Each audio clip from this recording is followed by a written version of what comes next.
sekarang dia lebih ke saya seperti, come here, don't tell daddy, but I spilled some water over there, don't tell him.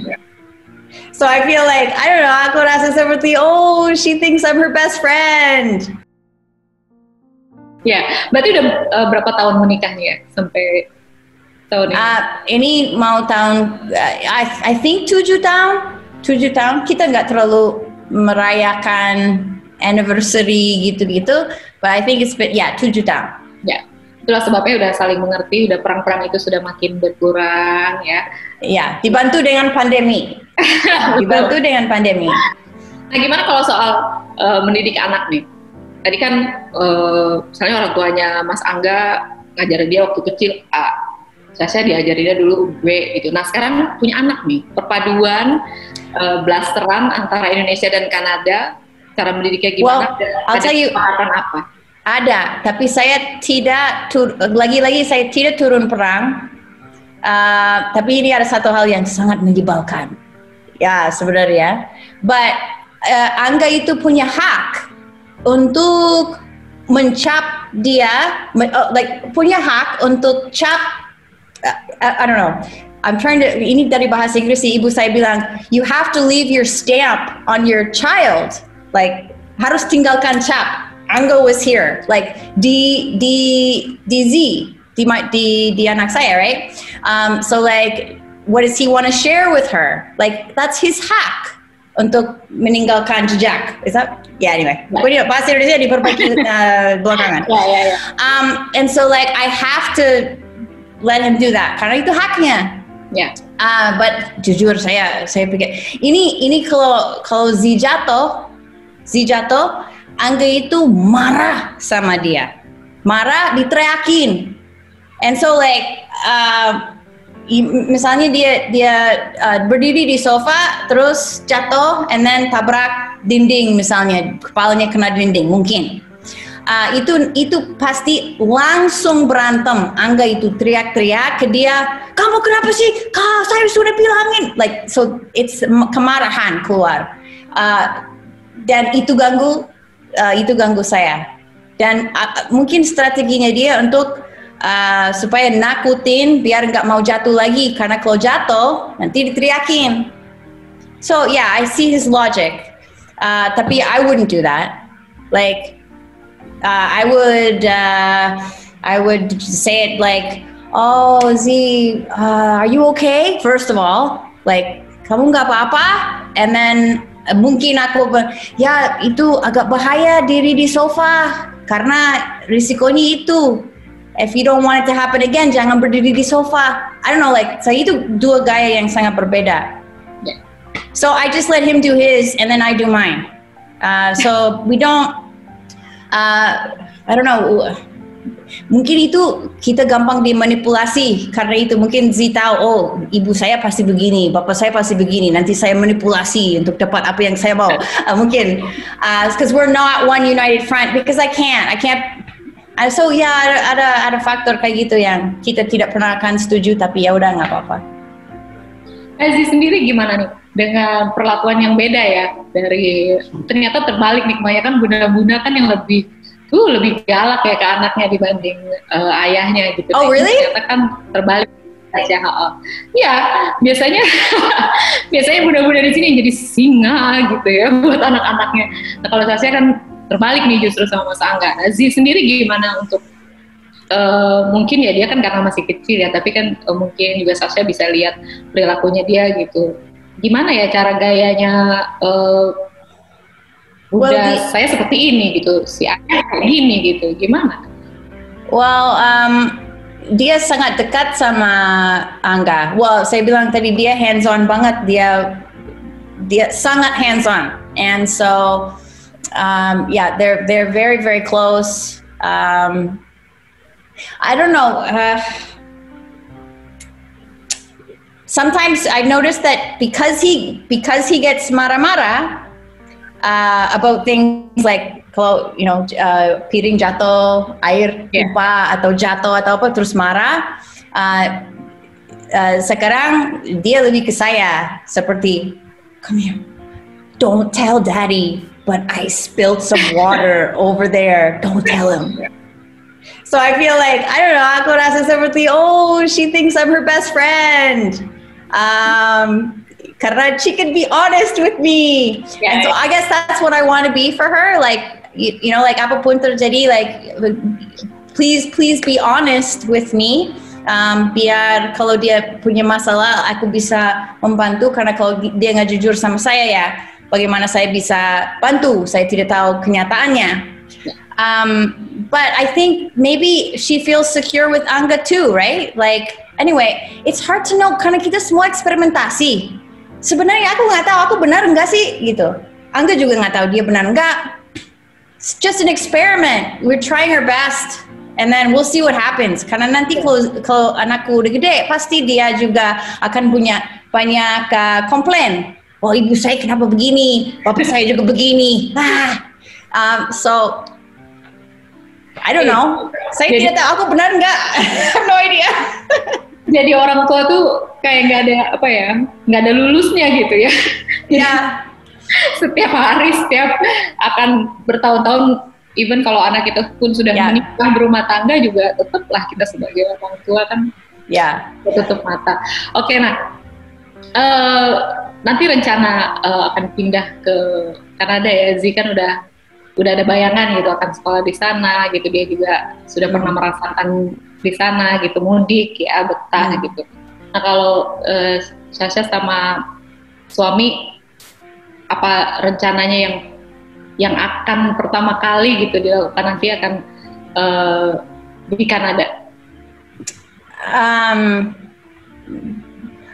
What are we gonna do? Like pertama, well, saya mau spend time with my family for a bit, and then setelah itu saya mau sekolah lagi juga, saya mau kuliah lagi, and enggak, itu tergantung jalur imigrasi yang kita ambil, tapi ada kemungkinan dia beberapa bulan di sana dan belum punya visa kerja, mungkin. Kita lihat nanti jalur imigrasi yang mana, and then situasinya gimana.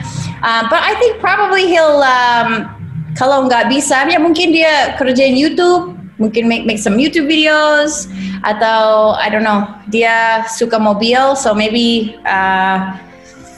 I don't know, dia mau beli nih mobil jelek, and then dia bongkar di depan rumah. Aduh, tapi itu bikin dia bahagia ya, mungkin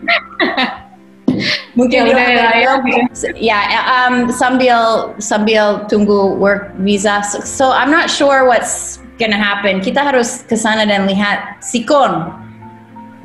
Ya, tapi aku mau sekolah lagi karena I mean kalau dunia akan seperti ini untuk beberapa tahun ke depan ya, like 3 tahun, 4 tahun, kayaknya mungkin Kanada balik ke normal lebih cepat karena kayaknya vaksin di sana akan lebih cepat, tapi dunia akan aneh untuk beberapa tahun ke depan, saya pikir. Tebakanku, so I was like, okay, mau aku pakai waktu ini untuk belajar.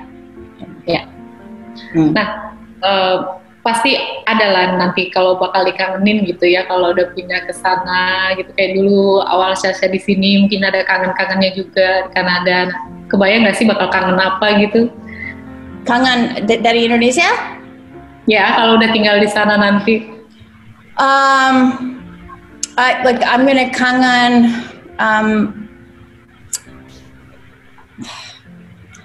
I don't know. Like I think I'd kangen. You know how like when you go on vacation, I don't know. Like kalau di Pangandaran aku sering lihat ini.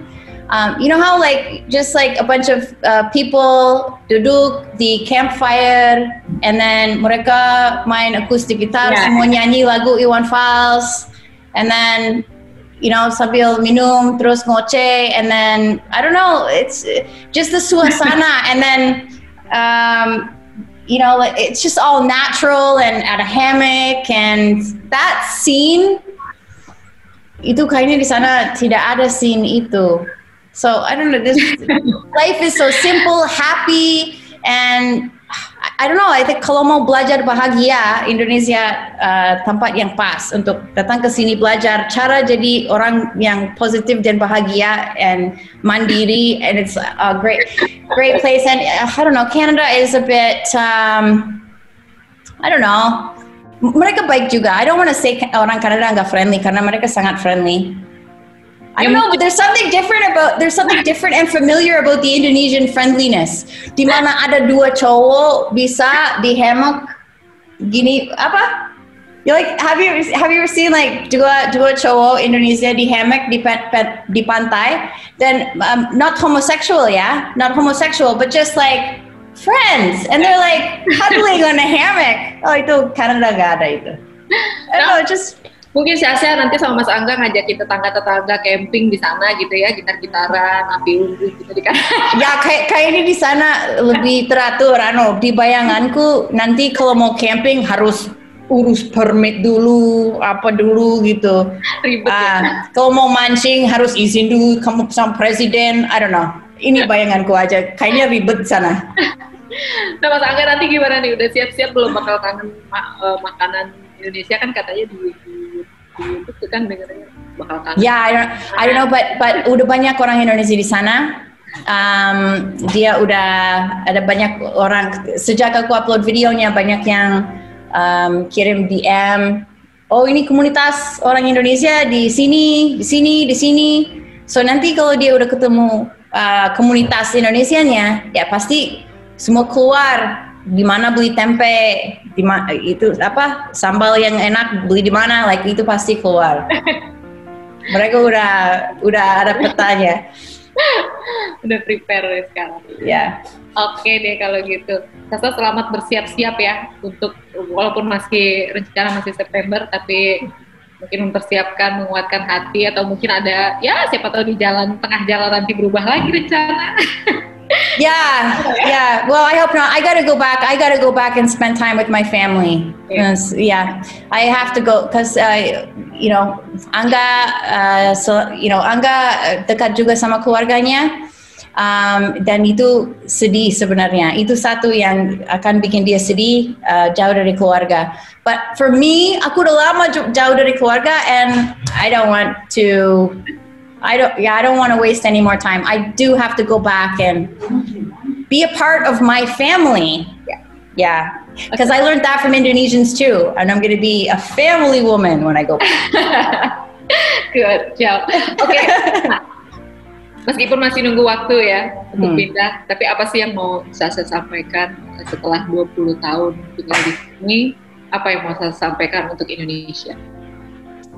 Well, that's a sedikit sulit ya. Mungkin saya bilang terima kasih. Ya. Karena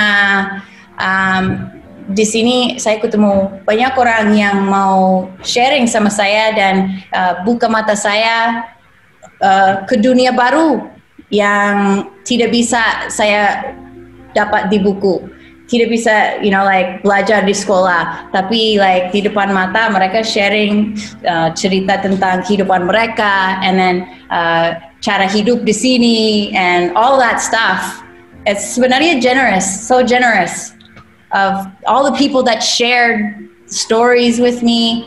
So thank you for a wonderful life. Aku tidak ada regret sama sekali tinggal di sini 20 tahun. Oke, terima kasih juga Sasa yang sudah membuat Indonesia semakin berwarna dengan kehadiran di buku ini. Makasih ya sharingnya. Thank you, Cuti. Atas waktunya. Okay. Sukses terus, suksesnya sekeluarga, sukses karirnya juga, sukses dengan persiapannya nanti akan pindah, akan mudik ke Kanada. Okay. Yang penting salam sehat buat kita semua. Ya. Thank you so much. Bye, Bunda. Yeah, thank you.